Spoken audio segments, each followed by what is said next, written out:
Calaroga Shark Media.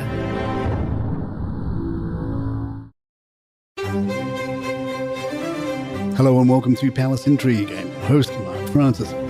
Prince Harry's Chief of Staff, Josh Kettler, has left his position after just 3 months, adding to the list of staff departures within the Sussex's team.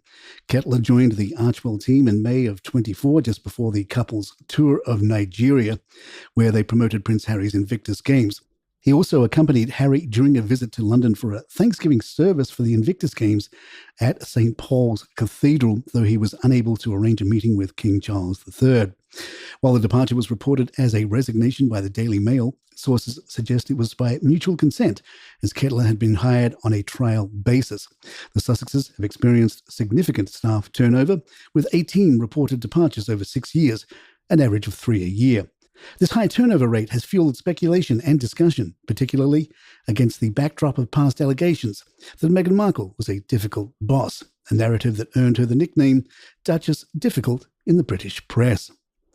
The Independent reminds us that some of the previous departures, which included the manager of the company that makes TV programs and films, Bennett Levine, quit in January after 2 years at the firm.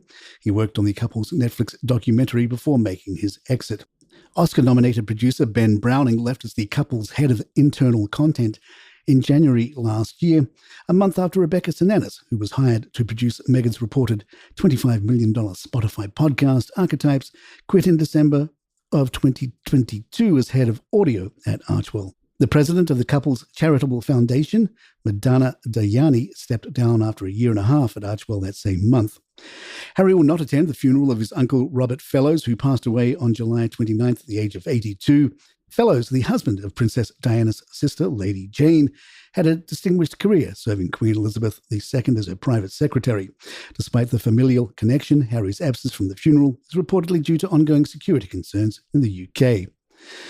Harry's concerns about his safety in the UK have been well documented, and he has expressed reluctance to bring his wife, Meghan Markle, back to the country due to these fears.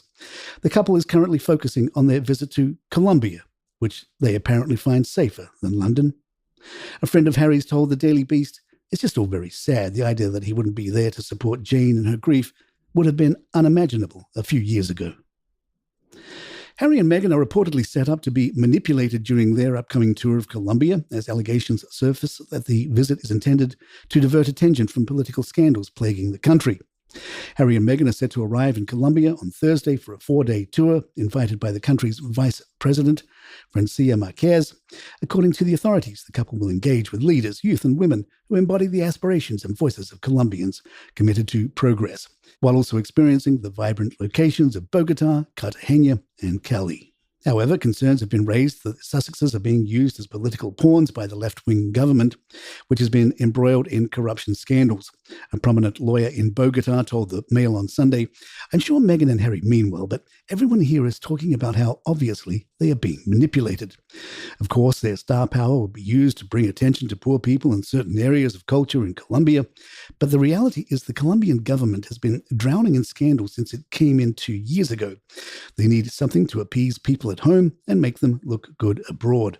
Security concerns are high in Colombia, with UK government travel advice warning of potential terrorist attacks, kidnappings by armed groups, and the ongoing conflict and cocaine turf wars. The US government classifies Colombia as a level 3 or orange risk, advising travelers to reconsider travel due to crime and terrorism. That said, apparently some believe it's safer than Balmoral. Francia Marquez, who invited the Sussexes, has faced several assassination attempts, leading to increased security measures, including the use of a Black Hawk helicopter for her commute. Marquez has defended these measures, pointing to the dangers she faces. On Sunday, King Charles was seen making a dangerous drive through Scotland to attend a church. The risk-loving monarch drove himself to church with the equally thrill-seeking Queen Camilla in the passenger seat.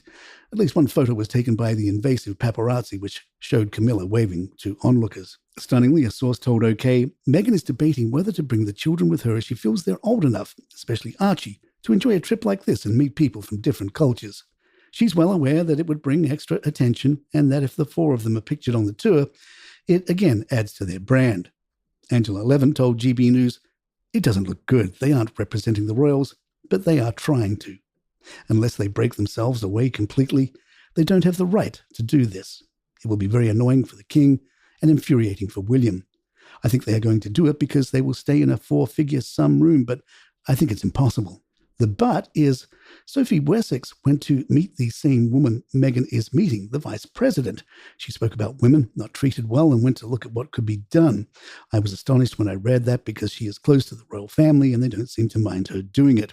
So it can't be as bad out there as what is being made out, but it's still dangerous.